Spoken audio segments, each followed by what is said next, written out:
8 दिन का खाना। माँ, आज मैंने ये नई छोले की रेसिपी देखी है, चलो ना इसे बनाते हैं। अरे लेकिन आज मैंने गोभी काट कर रख दी है ना।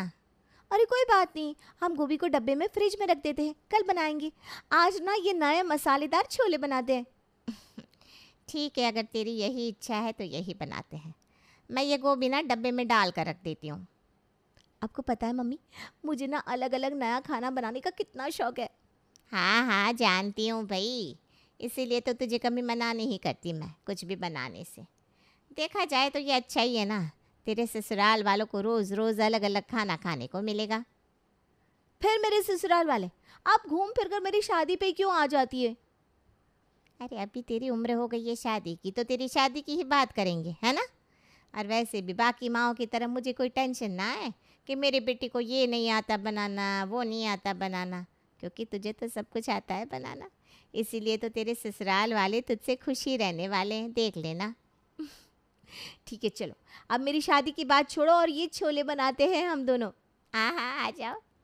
पायल को नई नई चीज़ें बनाने का बचपन से ही शौक था और उसके शौक को उसके माता पिता कभी मना नहीं करते थे। पायल 25 की होने को आई थी, इसलिए उसके माता पिता अब उसके लिए लड़की की तलाश कर रहे थे। पायल के लिए एक लड़का देखा है मैंने। अच्छा, क्या करता है लड़का? अरे दो भाई है, दोनों की खुद की कंपनी है। हाल ही में उनसे मिलना हुआ था मेरा। उसके बड़े भाई की तो शादी हो चुकी है। छोटा भाई मुझे हमारी पायल के लिए सही लग रहा है। अरे तो बात आगे बढ़ाइए ना फिर। मैं भी यही सोच रहा था कि उनके घर रिश्ता भिजवा देता हूँ। राजीव कुमार की मुलाकात सुरेश और आरव से हाल ही के दिनों में बिजनेस के सिलसिले में हुई थी। उन्हें आरव अपनी बेटी पायल के लिए काफ़ी पसंद आया था, जिसके चलते उन्होंने आरव के लिए अपनी बिटिया पायल का रिश्ता भिजवा दिया और आज दोनों परिवार इसी सिलसिले में राजीव कुमार के यहाँ मिल रहे थे। आइए आइए, आपको घर ढूंढने में कोई दिक्कत तो नहीं हुई ना? जी नहीं, कोई दिक्कत नहीं हुई भाई साहब। पायल के पापा ने आपकी काफ़ी तारीफ की थी। जी, आरव और सुरेश के पापा के जाने के बाद इन दोनों ने ही बिजनेस को काफ़ी आगे बढ़ाया है। आजकल ऐसे बच्चे कहाँ मिलते हैं जो छोटी उम्र में सब कुछ संभाल लें। जी, ये तो बस भगवान की कृपा है। कविता, जाओ पायल को लेकर आओ। जी अभी लेकर आती हूँ, वो रसोई में ही होगी। कविता अपनी बेटी पायल को लेकर आती है। पायल ने सबके लिए चाय नाश्ता बनाया था, जो वो सबको परोसती है। ये सब पायल ने अपने हाथों से बनाया है। बहुत स्वादिष्ट है सच में। मैंने इतना स्वादिष्ट नाश्ता कितने वक्त के बाद खाया है। Thank you. अब ये बातें तो होती रहेंगी, क्यों ना पहले बच्चे बात कर ले आपस में, आखिर जिंदगी तो उन्हें बितानी है। पायल बेटा, आरव को अपना घर भी दिखाओ और दोनों बात भी कर लो। जी माँ। आरव और पायल एक दूसरे से बात करते हैं और दोनों शादी के लिए हाँ कह देते हैं। दोनों के परिवार वाले उनकी शादी को लेकर काफ़ी खुश थे, इसलिए जितना जल्दी हो सके शादी का मुहूर्त निकलवा दिया था। देखो पायल, तुम्हारी शादी का मेनू भी आ गया है। अब तुम देखो कौन सी चीज़ें रखवानी है, फिर मत बोलना पापा आपने ये रखवा दिया वो रखवा दिया। हाँ पापा, लाइए मुझे दिखाइए। मैं अपनी शादी के हर फंक्शन में अलग अलग खाना रखवाऊंगी। अरे हाँ बेटा, तुझे जो अच्छा लगे वो रखवा, आखिर तेरी शादी है। पापा देखिए, मैंने ना शादी के हर फंक्शन के लिए अलग अलग खाने का ये मेनू बना दिया है। तू जो बोलेगी वही खाना बनेगा तेरी शादी में। पायल और आरव की शादी बड़े ही धूमधाम से की जाती है। पायल का स्वागत भी उसके ससुराल में बड़े ही धूमधाम से किया जाता है और अगले दिन वो बड़ी खुशी से अपनी पहली रसोई की रस्म के लिए रसोई में आती है। आज तो सबके लिए पालक पनीर, नान, खीर पूरी और खीरे का रायता बनाऊंगी, सब खुश हो जाएंगे। अरे ज्योति, तुम आ गई? हाँ भाभी, मैंने सोचा आज पहली रसोई है तो मैं जल्दी से आ जाती हूँ, जिससे मैं पहले से तैयारी कर सकूँ। तैयारी? हाँ, मैंने सोचा है कि आज ना मैं पालक पनीर, खीर पूरी और खीरे का रायता बनाऊंगी सबके लिए। आप सबको पसंद है ना? पसंद तो है, पर क्या भाभी? पर ये पायल बहू कि यहाँ 8 दिन का मेनू पहले से ही तय है और हर दिन उसी हिसाब से खाना बनता है। देखो ये रहा बोर्ड और ये रहा 8 दिन के खाने का चार्ट। इसी के हिसाब से रोज़ खाना बनाना है तुम्हें। सोमवार को पीली दाल और चावल और रात को पराठे, मंगलवार को हरी दाल चावल, रात को खिचड़ी, बुधवार को आलू रोटी और रात को करेले। ये क्या है माँ जी? इस घर में ना 8 दिन का मेनू यही होता है। ये माँ जी पहले ही बना कर रखती हैं और हम सबको इसी के हिसाब से खाना बनाना होता है। फ्रिज में सब्जी भी इसी खाने के हिसाब से ला कर रखते हैं। आज तो मंगलवार है, इसका मतलब आज हरी दाल और रात को खिचड़ी बनेगी। हाँ, यही बनेगा आज बहू। लेकिन माँ जी, आज तो मेरी पहली रसोई है, मैं कुछ अच्छा सा बनाना चाहती हूँ आप सबके लिए। नहीं बहू, इस घर में जो 8 दिन के हिसाब से बनता है ना, वही बनेगा, तुम वही बना दो। सुजाता इतना कहकर चली जाती है और पायल को हरी दाल और चावल ही बनाने पड़ते हैं।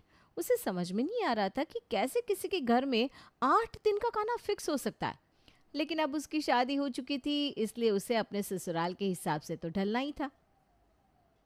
आज क्या बनाना है भाभी? अरे, तुम्हें इस घर में आए 2 महीने हो गए ना, अब तो तुम्हें पता भी होगा कि वही बनेगा जो 8 दिन बनता है। अरे भाभी, आप हर हफ्ते 8 दिन फिक्स खाना कैसे खा सकते हैं? सच बताऊं, मेरा मन भी नहीं करता 8 दिन एक जैसा खाना खाने का। लेकिन माँ जी का नियम है और वो उसी के हिसाब से सब्जी और चीज़ लेकर आती है, इसलिए घर में और कुछ बनाने के लिए सामान ही नहीं होता। लेकिन भाभी, माँ जी ऐसा क्यों करती हैं? अरे, पहले ऐसा नहीं था। जब मैं शादी करके आई थी ना, तब मैं अलग अलग व्यंजन बनाती थी। अब अलग अलग चीज़ें बनाने के लिए सामान चाहिए होता है, इसलिए मैं सुरेश से कहकर अलग अलग चीज़ें मंगवाती थी। माँ जी को लगा कि मैं ज़्यादा फालतू का खर्चा कर रही हूँ, इसलिए इन्होंने धीरे धीरे 8 दिन का खाना फिक्स कर दिया। तब से लेकर अब तक वही बनता आता है। मैं तो अपने मायके में भाभी अलग अलग चीज़ें बनाती थी। सोचा था ससुराल जाकर सबको रोज़ कुछ ना कुछ खिलाऊंगी, लेकिन यहाँ आकर देखा तो हर 8 दिन में एक जैसा ही खाना बनता है। सोमवार को ये, मंगलवार को ये, है भगवान। कभी कभी मुझे लगता है कि हमें इसे बदलना चाहिए। भाभी, मैं सोच रही थी अभी किसी का जन्मदिन आएगा तो हम ये नियम को बदल दे तो? आप क्या कहती हैं? अभी तो आरव का जन्मदिन आने वाला है कुछ दिन में। अच्छा, फिर तो मैं माँ जी से कहूँगी कि मुझे अपने पति के लिए अच्छे से अच्छा खाना बनाना है। मुझे लगता है वो हमें मना नहीं करेंगी। हाँ, कोशिश तो हम कर ही सकते हैं। मैं कल ही माँ जी से बात करती हूँ फिर। हाँ, इस चीज़ में मैं तुम्हारा साथ दूंगी। पायल और ज्योति ने इस 8 दिन के खाने को बदलने के लिए अगले ही दिन से कोशिश शुरू कर दी थी। उन्होंने सुजाता के लिए 1 कप अदरक वाली चाय बनाई और उनके पास जाकर बैठ गई। आज मौसम कितना अच्छा है ना माँ जी? मौसम तो आज बड़ा ही सुहाना है सच में। माँ जी, बारिश का मौसम है, इसीलिए अब मौसम काफ़ी सुहाना लग रहा है। बिल्कुल सही कहा। बारिश के मौसम में ही आरव पैदा हुए थे ना माँ जी? अरे हाँ, कल ही तो उसका जन्मदिन है। क्यों माँ जी? हाँ हाँ, मुझे याद है, कल आरव का जन्मदिन है। जिस दिन आरव पैदा होने वाला था उस दिन भी बहुत बारिश पड़ रही थी। हाँ, इस मौसम में अगर पकोड़े, आलू टिक्की, चाट, गोलगप्पे बनाए जाए तो कितना मज़ा आएगा ना माँ जी? मैं सोच रही थी कि कल हम ये सब बना देते हैं आरव के जन्मदिन के लिए। अरे लेकिन कल तो गुरुवार है। हमारे यहाँ गुरुवार चना दाल और चावल बनते हैं और रात को मेथी का पराठा। हाँ माँ जी, लेकिन कल आरव का जन्मदिन है ना, और पायल का भी अपने पति के साथ ये पहला जन्मदिन है, तो हमें कुछ स्पेशल बनाना चाहिए ना। अरे नहीं नहीं नहीं, ये आलू टिक्की, चाट, गोलगप्पे, पकौड़े, इन सब में तेल और मसाले कितने पड़ते हैं, और ये सब ना सेहत के लिए भी अच्छे नहीं है। कोई ज़रूरत नहीं है ये सब बनाने की। जो गुरुवार को बनता है वही बनेगा। माँ जी, लेकिन जन्मदिन के दिन तो कुछ स्पेशल बनना चाहिए ना? अरे इतना सारा सामान आएगा, फिर इतना सारा तेल भी जाएगा। नहीं नहीं नहीं, इस तरह पैसों की बर्बादी करना ठीक नहीं है। हम जो बनाते हैं वही बनाएंगे। पायल और ज्योति की इतनी कोशिशों के बाद भी सुजाता पर कोई असर नहीं हुआ। वो टस से मस नहीं हुई। भाभी, ये माँ जी तो मान ही नहीं रही है, अब क्या करें? अरे पता नहीं इनके दिमाग में क्या चलता रहता है। जन्मदिन के दिन भी भला कोई चना दाल और मेथी का पराठा खाता है? मेरे कितने अरमान थे कि मैं शादी के बाद अपने पति के लिए जन्मदिन पर दावत रखूंगी, रोज़ अलग अलग पकवान बनाऊंगी। लेकिन यहाँ तो मैंने हर हफ्ते एक जैसा ही खाना बनाया है बस। अब क्या कर सकते हैं पायल? नहीं, मैं ऐसे हार नहीं मान सकती भाभी। अगर माँ जी हमें घर में नहीं बनाने दे रही है तो हम सब कल बाहर चलेंगे खाने के लिए। क्या? हाँ भाभी, आप, मैं, आरव और सुरेश भैया, हम सब बाहर खाना खाने चलेंगे और आरव का जन्मदिन भी बनाएंगे। अरे लेकिन माँ जी।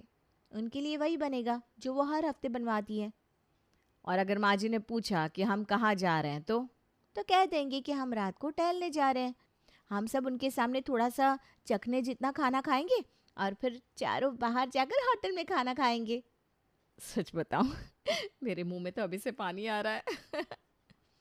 इतने दिनों से 8 दिन का एक जैसा खाना खा खा के मेरा तो मन ही भर गया है। कल तो हम सब जी भर के खाना खाएंगे। हाँ, और आरव का जन्मदिन भी मनाएंगे। सुजाता अगर जिद्दी थी तो उसकी बहू ने भी अपना नया रास्ता निकाल दिया था। अगले दिन सबने वैसा ही किया। सुजाता के साथ उन्होंने चखने भर जितना खाना खाया और फिर चारों निकल पड़े एक शानदार होटल में खाना खाने के लिए। वाह, कितने दिनों बाद कुछ अच्छा खाया है, मज़ा आ गया। मेरा तो पेट भर गया भैया, लेकिन मन नहीं भर रहा है। कैसे भरेगा? इतने वक्त से 8 दिन का फिक्स खाना खाकर मेरा तो जी ही भर गया था। वही तो बात है, हमने तो माँ जी से बात भी की थी, लेकिन हमेशा की तरह उन्होंने हमारी बात नहीं मानी। आप दोनों माँ जी से बात क्यों नहीं करते इस बारे में? तुम्हें क्या लगता है, हमें अच्छा लगता है क्या रोज़ 8 दिन फिक्स खाना खाना? हमने कई बार उनसे बात करने की कोशिश की है, लेकिन उनके मन में खर्चे को लेकर पता नहीं कौन सा भूत बैठ गया है, जो निकलता ही नहीं। अरे मैंने तो उनसे ये भी कहा था कि हम हर महीने घर खर्च भी बढ़ा देते हैं, उन्हें ज़्यादा पैसे दे दिया करेंगे, लेकिन फिर भी नहीं मानी। अब तो हमारे ऑफिस के सारे कर्मचारियों को भी पता है कि किस दिन कौन सा खाना खाते हैं हम। और नहीं तो क्या, अभी तो वो लोग ये कहकर गुरुवार को याद करते हैं, अरे आज तो चना दाल डे है ना। मुझे लगता है कि हम चारों को मिलकर इस चीज़ को सुलझाना ही होगा। अरे लेकिन माँ बहुत ज़िद्दी है, वो ऐसे नहीं मानेंगी। अगर घी सीधी उंगली से नहीं निकल रहा है तो हमें उंगली टेढ़ी करनी होगी।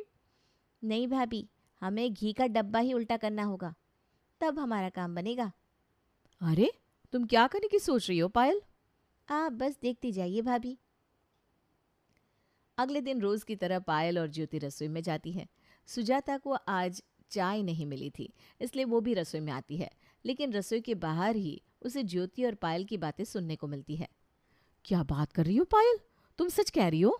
हाँ भाभी, मैं सच कह रही हूँ।